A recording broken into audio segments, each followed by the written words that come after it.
Study IQ IAS, आपका selection हमारा mission. नमस्कार दोस्तों, आज हम बात करने वाले हैं बिहार इलेक्शन 2025 की, वही इलेक्शन जो कि अगले कुछ दिनों में होने वाले हैं। अब अगर आप बिहार इलेक्शंस को फॉलो कर रहे होंगे तो आप देख रहे होंगे कि अलग अलग पॉलिटिकल पार्टी लगातार रैली पे रैली कर रहे हैं so that they can influence the voters. उनका बस मेन एजेंडा किसी ना किसी तरह वो इलेक्शन जीत जाए और पॉलिटिकल पावर वो हासिल कर लें। और इसी रेस को जीतने के लिए बहुत से अलग अलग पॉलिटिकल पार्टीज़ ने वहाँ पे लोकल सेलिब्रिटीज़ को भी हायर कर लिया है। ये वही सेलिब्रिटीज़ हैं जो अगर आप देखें उनका फ़ैन बेस, तो वो उनका फ़ैन बेस हज़ारों लाखों में नहीं है, करोड़ों में है। और ये सेलिब्रिटीज़ उन पॉलिटिकल पार्टीज़ की सिर्फ इलेक्शन कैंपेन में ही हेल्प नहीं कर रहे हैं, इनफैक्ट पॉलिटिकल पार्टीज़ ने इनको सीट भी दे रखी है so that they can contest the election and win it easily, because political parties को पता है कि इनका इतना बड़ा फ़ैन बेस है कि लोग आसानी से जीत पाएंगे। अब यहाँ पे जब हम लोग बात करते हैं कि ये जो सेलिब्रिटीज़ हैं राइट बिफोर द इलेक्शन, जब वो इलेक्शन प्रणाली में एंटर करते हैं या तो इलेक्शन कैंपेन करते हैं या इलेक्शन खुद कॉन्टेस्ट करते हैं, तो क्या आपको नहीं लगता कि now specially in the context of Bihar we are moving from caste based politics to the face based politics? ये सवाल बहुत ज़रूरी है और हम इसी को आंसर करने की कोशिश करेंगे। इनफैक्ट एक और सवाल भी आता है कि सेलिब्रिटीज़ जिनके करोड़ों फैंस हैं, फैंस जिनके लिए ये भगवान है, सेलिब्रिटीज़ भगवान जिनको आंख बंद करके फैंस इनको फॉलो करते हैं, तो क्या सेलिब्रिटीज़ का इलेक्शन में आना, एंटर करना, इलेक्शन मशीनरी का पार्ट बन रहा और उसके बाद फिर सीट को कॉन्टेस्ट करना या इलेक्शन किसी ना किस तरह इन्फ्लुएंस करके या वोटर्स को अपील करना, क्या ये कहीं ना कहीं हमारे very foundation society that is called democratic values को अंडरमाइन भी करता है? इसका भी सवाल हम लोग आज जानने की कोशिश करेंगे। अब देखिए, बिहार में ही हम लोग अगर देखें, अलग अलग पॉलिटिकल पार्टीज़ ने लोकल जो सेलिब्रिटीज़ हैं उनको टिकट दे रखा है। जैसे हम लोग बात करें रितेश पांडेय, मैथिली ठाकुर, केसरी लाल यादव, अक्षरा सिंह, पवन सिंह, और उनका मेन मकसद है basically to appeal to the youth to have high visibility. और इन फेस से अलग अलग पॉलिटिकल पार्टीज क्या कर रहे हैं? To gain maximum, try to gain maximum leverage. Cultural voters को वो अपील कर रहे हैं। कल्चरल वोटर्स, ऐसे voters which is irrespective of caste, gender, religion, वो सिर्फ अपने सेलिब्रिटी को देख के वोट डाल देंगे, तो that is called cultural voters. अब देखिए, ये सिर्फ बिहार की बात नहीं, अगर जनरली देखा जाए सेलिब्रिटीज, हम लोग जैसे बात करते हैं, इंडिया में सिर्फ दो ही रिलीजन है, एक है हमारा सिनेमा और दूसरा है क्रिकेटर्स। तो इंडियन क्रिकेटर्स और सिनेमा के स्टार्स की ह्यूज मास फॉलोइंग होती है, जो मैं आपको बताया हूँ। अब इनके करोड़ों फैंस होते हैं। देखिए, जैसे कि विजय थलापति ने ही रिसेंटली एक रैली की थी जहां पे उन्होंने अपने नए पॉलिटिकल पार्टी का अनाउंसमेंट किया था। अब लोग को लग रहा था कि भाई हजारों में लोग आएंगे, पर आप देखिए पूरा जन सैलाब आ गया था तमिलनाडु, मैसूर में। इसी तरह आप देखिए पवन कल्याण जी का, जब इन्होंने एक अपनी रैली निकाली थी हैदराबाद में, पूरा शहर थम सा गया था। तो ये क्या दिखा रहा है? People are mad about these celebrities because वो इतने ज़्यादा डिवोटेड हैं। तभी हम लोग बोलते हैं कि there only two religion, that is cricket and cinema. हम लोग रिलीजन वर्ड क्यों यूज़ करते हैं? Because this a high degree of devotion towards these celebrities. तो आंख बंद करके वो जहां बोले वैसे करो। दैट इज वाई आप देखिए आम आदमी जो है ना, वो इन सेलिब्रिटीज को इमिटेट करने की कोशिश करता है। The way they are dressing, the way they are looking, कैसे वो बिहेव कर रहे हैं, ठीक है, कैसे खाना खा रहे हैं, कैसे कपड़े पहने, एवरीथिंग A to Z। अब हम लोग आते हैं अपने बिहार के वापस केस में। अब देखिए, बिहार में कास्ट बहुत ही इंपॉर्टेंट फैक्टर है। अगर आप पुराना भी देखेंगे, पुराना समीकरण देखेंगे, पॉलिटिकल समीकरण की कैसे वोटिंग होती है, तो कास्ट बहुत बड़ा फैक्टर है। वहां पे अगर आप देखिए एक्सट्रीमली बैकवर्ड कास्ट जो है 36.101% का है। इसी तरह देखिए बैकवर्ड क्लास अगर देखा जाए, ओबीसी फैक्टर्स, बिकॉज ओबीसी में भी एक्सट्रीमली ओबीसी आता है, वो भी 27 है। एससी करीब 20% है, जनरल कास्ट 15%, एसटी करीब 1.7%। तो 80 से करीब 85% लोग जो है मार्जिनलाइज्ड सेक्शन ऑफ सोसाइटी को ही बिलोंग करते हैं। इनफैक्ट अगर 2022-23 का डेटा देखा जाए, तो यहाँ पे अगर आप देखेंगे तो ओवरऑल जो नेशनल पर कैपिटा इनकम करीब 1.75 है, ठीक है, लेकिन बिहार में it is even less than 60,000। तो ये क्या दिखा रहा है कि पर कैपिटा इनकम बहुत कम है, जॉब एवेन्यूज बहुत कम है, अनएम्प्लॉयमेंट रेट बहुत ज़्यादा है, इसीलिए वहाँ से इतने लोग बेसिकली अलग अलग शहरों में, मेट्रोपॉलिटन में माइग्रेट करते हैं। अब यहीं पर नीति आयोग ने भी बोला था रिसेंटली अपनी रिपोर्ट में कि जो हम लोग मल्टी डायमेंशनल पॉवर्टी इंडेक्स की बात करते हैं, उसमें 33% of Bihar population is suffering from multi-dimensional poverty index. 1/3 of the Bihar population. Unemployment बहुत हाई है, इलिटरेसी कम है, करप्शन बहुत ज़्यादा है, इन्वेस्टमेंट नहीं हो रही है वहाँ पे, इंफ्रास्ट्रक्चर डेवलपमेंट नहीं है, गवर्नेंस एकदम चरमराई हुई है, हेल्थ सेक्टर चरमराया हुआ है, एजुकेशन खराब है, everything the social critical issues वो एड्रेस हो ही नहीं रहे हैं। अब इसी में ही अब हम लोग आते हैं इलेक्शंस में। देखिए क्यों सेलिब्रिटीज को पॉलिटिकल पार्टीज बेसिकली हायर करती हैं। यहाँ पे हम लोग बात करते हैं कि सबसे पहले उनका नॉन पॉलिटिकल बैकग्राउंड होता है। देखिए नॉन पॉलिटिकल बैकग्राउंड होता है तो एंटी इनकम्बेंसी फैक्टर जो होता है वो कभी नहीं आएगा। ठीक है, बेसिकली क्या है, ये लोग अपने अलग फील्ड में स्पेशलिस्ट थे, सिनेमा में या क्रिकेटर में जो भी सेलिब्रिटीज होते हैं, और बेसिकली वो आ रहे हैं only to help the political party. और बेसिकली यहाँ पे देख जाता है कि वो जब आ रहे हैं वो उनका सिर्फ मकसद है समाज की सेवा करना, बिकॉज उन्होंने ऑलरेडी बहुत ज़्यादा नेम एंड फेम कमा गया है, करप्शन करने के लिए वो नहीं आ रहे हैं। और देखिए सिंस आप देखिए करोड़ों लोगों के ये रोल मॉडल हैं, तो रोल मॉडल नहीं तो ऑब्वियस बात है जैसे करेंगे जैसे बोलेंगे लोग उसको इमिटेट करेंगे। तो ये भी बहुत रीज़न है कि because for them, for common people they are role model. और इन्होंने अपनी ऑलरेडी आइडेंटिटी बना रखी है आम जनता में, बिकॉज अपने प्रोफेशन में वो सालों से हैं और वहाँ पे एक्सलेंस अचीव कर चुके हैं, नेम और फेम पा चुके हैं। तो उसी आइडेंटिटी के थ्रू पॉलिटिकल पार्टी क्या करती है, उसी आइडेंटिटी के थ्रू जो प्रोफेशंस में जो सेलिब्रिटीज ने बनाई, उस आइडेंटिटी के through they try to reach wider audience. Plus अगर आप देखिए it is a cultural unifying force. जब लोग सेलिब्रिटीज़ को लाते हैं पॉलिटिकल एरिना में तो क्या होता है कि हियर द पीपल, उनकी जो फैन बेस है transcends caste, religion, gender, ethnicity, race. तभी हम लोग बोलते हैं ना कि सपोज हम लोग बात कर रहे हैं कि मैथिली ठाकुर को इसलिए बीजेपी ने इनरोल किया, रीज़न क्या है कि जो मिथिलांचल रीजन है बिहार का, जिसमें कुछ नॉर्दर्न डिस्ट्रिक्ट ऑफ बिहार और कुछ डिस्ट्रिक्ट ऑफ झारखंड है, तो मिथिलांचल रीजन में जहाँ पे Maithili Thakur is famous for singing song in local language, Maithili, Bhojpuri, folk songs जो गाती हैं, तो वहाँ पे उनके बहुत करोड़ों फैंस हैं। और ये जो फैंस हैं वो ऐसा नहीं है कि किसी पर्टिकुलर कास्ट रिलीजन को बिलोंग करते हैं, दे ट्रांसेंड। जैसे कि विजय थलापति का जब उन्होंने रैली किया था तो वहाँ पे अलग अलग जाति के लोग थे, अलग अलग रिलीजन के लोग थे, इसलिए लोग बोलते हैं कि they are kind of a cultural unifying force. जैसे क्रिकेट वर्ल्ड कप अगर हो रहा था, फाइनल में इंडिया जीती, तो एवरीवन वाज सेलिब्रेटिंग इररेस्पेक्टिव कि क्या कास्ट है, क्या जेंडर है। इसी तरह अब देखिए पैरा सोशल रिलेशनशिप की वजह से what happened, there is more emotional connect. इसका मतलब क्या है, पैरा सोशल रिलेशनशिप, देखिए सेलिब्रिटी से जनरली क्या होता है, आम जनता उनको ऑ में देख लेती है, they have lot of devotion towards them. ठीक है, for them they are like kind of a god. भले ही कभी फेस टू फेस इंटरेक्शन नहीं हो, but is a high degree of emotional connect, high degree of emotional connect. तभी हम लोग बोलते हैं बहुत ही ज़्यादा स्पिरिचुअल कनेक्शन बहुत हाई रहता है, डिवोटेड रहते हैं।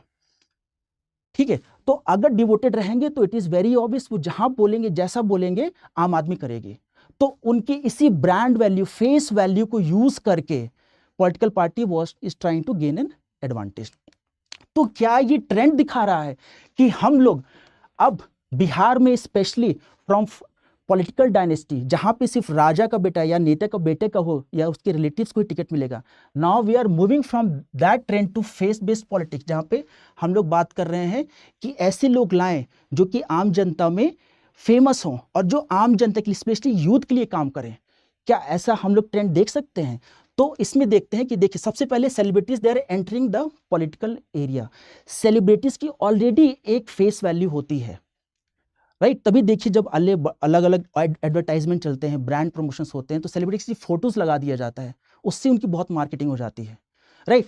तो यहाँ पे क्या देखा जा रहा है कि yes they have a kind of a brand value, face value. और यहाँ पे देखा जाता है कि बिकॉज उन्होंने ऑलरेडी अपने फील्ड में एक्सीलेंस अचीव कर लिया है, तो वो यहाँ पे सिर्फ और सिर्फ समाज की उसमें आ रहे हैं। क्योंकि जनरली एक परसेप्शन है कि लोग नेता बनते हैं, पॉलिटिकल फील्ड में जाते हैं सिर्फ करप्शन करने के लिए, बट करप्शन क्यों कर रहे हैं? ताकि पैसा ला पाए। पर सेलिब्रिटीज के पास तो ऑलरेडी बहुत पैसा, फेम है, राइट? तो वो इस फील्ड में आ रहे हैं सिंपली और सिंपली समाज की सेवा करने के लिए। दूसरा देखिए, there is a shift in focus.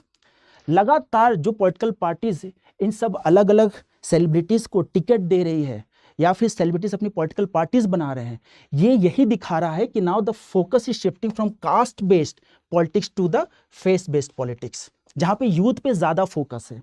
और न्यू एज पॉलिटिक्स हो रही है, जहाँ पे यूथ, जो नए नए यूथ हैं, जो सेलिब्रिटीज़ हैं, वो खुद क्वेश्चन कर रहे हैं स्टेटस को कि भाई आपने इतने साल यहाँ पे इस देश को चलाया, इस स्टेट को चलाया है, इस राज्य को चलाया है, पर आपसे जो क्रिटिकल सोशल इश्यूज हैं उसको आप रिजॉल्व नहीं कर पाए। चाहे अनएम्प्लॉयमेंट की बात करिए, चाहे इंफ्रास्ट्रक्चर डेवलपमेंट की बात करिए, चाहे गवर्नेंस, हेल्थ केयर, एजुकेशन, कुछ नहीं हो रहा है। तो let us take the charge and we will make wonders, will do wonders. Changing voter base, देखिए वोटर बेस भी चेंज हो रहा है। अब सोशल मीडिया के ज़माने में आप देखिए बुजुर्ग लोग, इलिटरेट लोग भी बहुत ज़्यादा, क्योंकि वर्नाकुलर लैंग्वेज में बातें हो रही हैं, तो वो भी बहुत ज़्यादा अवेयर हो रहे हैं। और स्पेशली जेनजी मिलेनियल जो यूथ है, दे वांट अ चेंज। तो वोटर बेस, अब ये जो जेनजी मिलेनियल है, they have lot of awareness, even now they are popping up as a very powerful social base. तो ये भी वोट करते हैं और ये चाहते हैं ऐसा कोई youth celebrity who has a mission, who brings a new perspective, new energy to the political dimension. इसलिए देखिए अब जनरली क्या है, तो यूथ भी चाहता है कि टेक्नोलॉजी का यूज़ करके लोकल प्रॉब्लम्स को सॉल्व किया जाए। जैसे कि अगर हम बात करें, प्रशांत किशोर जी बहुत फेमस हैं with respect to like using the technology, using the innovation to solve local problems. जैसे कि टेक्नोलॉजी को यूज़ करके गवर्नेंस को और मजबूत किया जाए, अकाउंटेबिलिटी सेट की जाए, ट्रांसपेरेंसी सेट की जाए। ठीक है, टेक्नोलॉजी को यूज़ करके आप बात कर सकते हैं एग्रीकल्चर में प्रोडक्टिविटी को बढ़ाई जाए। तो इसीलिए हम लोग बोल सकते हैं yes there is a trend now which is moving from caste based politics to face based politics still. लेकिन मैं बोलूंगा कास्ट आज भी बहुत इंपॉर्टेंट फैक्टर है as far as Bihar election is concern. अब इसके कुछ हम लोग देखिए पॉजिटिव नेगेटिव देखते हैं। यस, अगर सेलिब्रिटीज आते हैं तो वोटर टर्नआउट ऑटोमेटिकली बहुत ज़्यादा हाई हो जाता है बिकॉज ऑफ क्यूरियोसिटी। ठीक है, अपने सेलिब्रिटी को देखने के लिए, उनको जिताने के लिए, बिकॉज उन्होंने हमसे एक इमोशनल अपील की है, right. And they have a wider audience which is transcending caste, religion, gender, area, political. आप टेरिटोरियल की बात करिए, शाहरुख खान के फैन आपको सिर्फ इंडिया में नहीं मिलेंगे, हर जगह मिलेंगे। इसी तरह they have also highlight important social issues. देखिए जब ऐसा होता है कि ऐसे भी सेलिब्रिटीज़ हैं जो कि पॉलिटिकल एरिना में आते हैं या फिर पॉलिटिकल पार्टी फ्लोट करते हैं या फिर इलेक्शन लड़ते हैं सिर्फ और सिर्फ to highlight certain critical issues जो कि अभी तक रिजॉल्व नहीं हुए हैं, राइट। क्योंकि ऑलरेडी उनके पास फेम एंड एडुलेशन बहुत ज़्यादा है, आफ्टर आम आदमी ने तो उनको बनाया है गॉड। तो ऐसे इश्यूज को जब वो हाईलाइट करते हैं, राइट। और प्लस अगर आप देखिए perceive, credible and increase trust, वही सेम बात है कि इनका जो ट्रस्ट फैक्टर है अमंग द आम जनता बहुत हाई है compare to the politician. Because politicians को लोग देखते हैं भाई ये सिर्फ करप्शन करने आया है। एक्चुअली प्रॉब्लम इंडिया में क्या है जो मैं आपको बताऊं, यहाँ पे आम आदमी ये नहीं सोचती कि कौन अच्छा है जो आम आदमी के लिए काम कर सके। लोग ये सोचते हैं कि हमारा बंदा किसी तरह पॉलिटिकल पावर ग्रास्प कर ले सो दैट हम करप्शन कर पाए, राइट। तो ये बहुत बड़ी प्रॉब्लम है। तो आम जनता जो है सेलिब्रिटीज़ को, जिनके पास ऑलरेडी बहुत ज़्यादा बेशुमार एडुलेशन है, फेम है, पैसा है, सब कुछ है, पावर है, तो वो यहाँ पे आ रहे हैं बिकॉज सिर्फ वो आम जनता की सेवा करते हैं। तो अगर आप ये देखें ये सब चीज़ इंक्रीज्ड वोटर, तो पहले अगर 50% आ रहे हैं तो अब टर्नआउट हो रहा है, वोटर टर्नआउट हो रहा है 60%, 70%, तो लोग एक्चुअली इनकी वजह से भी वोटर बूथ में आ रहे हैं। तो कहीं ना कहीं अगर आप इन सारे फैक्टर्स को देखिए तो कहीं ना कहीं it is deepening the democracy, democratic roots को डीपेन किया जा रहा है। हम लोग ये नहीं बोल सकते कि सेलिब्रिटी के आने से it is undermining the democracy, लेकिन इसका नेगेटिव इफेक्ट भी है। आप देखिए जब इनके पास लैक ऑफ पॉलिटिकल एक्सपर्टीज नहीं होता है, बिकॉज उनको नहीं पता कि सिस्टम कैसे वर्क करता है, ठीक है, कैसे पॉलिटिकल सिस्टम में कैसे आपको सर्वाइव करना है, फॉर दैट मैटर कैसे पॉलिसीज बनाना है, कैसे क्रिटिसाइज करना है, राइट। और आप देखिए यहाँ पे बहुत से ऐसे सेलिब्रिटीज भी होते हैं जिनको इंटरेस्ट भी नहीं है, ठीक है, सीरियसली उनको इंटरेस्ट नहीं है, बस वो आए हैं इलेक्शंस लड़ लिए फॉर द नेम सेक और फिर वो अपने ही काम में लगे बिकॉज उनका अपना एक अलग प्रोफेशन है, फॉर दैट मैटर क्रिकेट या सिनेमा। तो इसकी वजह से क्या उनकी पूरी लेजिस्लेटिव परफॉर्मेंस भी हो रही है। तो आम जनता जो उनको इलेक्ट करके सदन में या असेंबली में बैठा रही है वो अपना काम एक्चुअली कर ही नहीं रहे हैं क्योंकि वो अपने पुराने प्रोफेशन से जुड़े हुए हैं।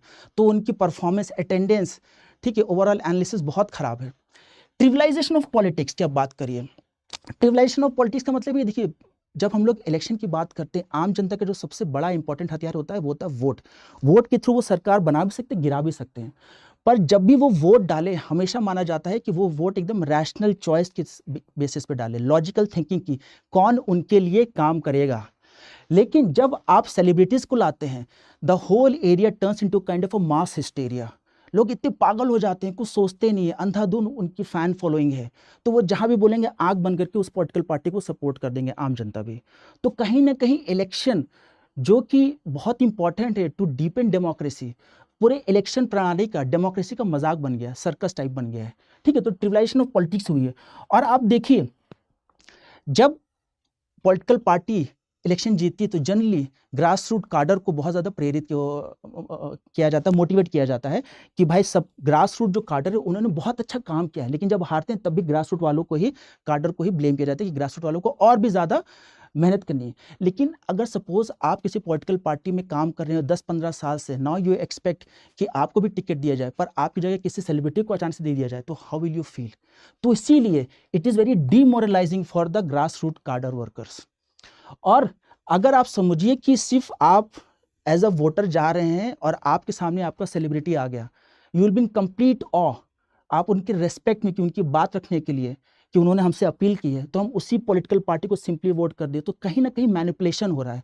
तो अगर मैनिपुलेशन हो रहा है तो इन दैट सेंस यस, हम बात कर सकते हैं कि सेलिब्रिटी का एंट्री करना है specially during the election time, और वो इन्फ्लुएंस जब कर रहे हैं वोटर्स को, तो it is kind of manipulating the whole election machinery. तो इससे क्या हो रहा है, yes it is undermining the overall democratic values of the society.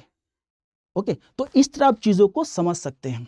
Ultimately solution ये होना चाहिए कि जो भी सेलिब्रिटी अगर आ भी रहे हैं, ऑलरेडी उनके पास फेम, एडुलेशन, पैसा, पावर सब कुछ है, बिकॉज हमें लोग तो गॉड बनाया है, हम लोग तो उनको गॉड से ट्रीट करते हैं। तो अल्टीमेटली उनकी रिस्पॉन्सिबिलिटी है कि वो हमारे लिए भी काम करें। अगर सोसाइटी उनको कुछ दे रही है तो उनका कर्तव्य है कि वो भी सोसाइटी को कुछ दें वापस। ठीक है, so this is how you can analyse. Study IQ IAS, आपका सिलेक्शन हमारा मिशन।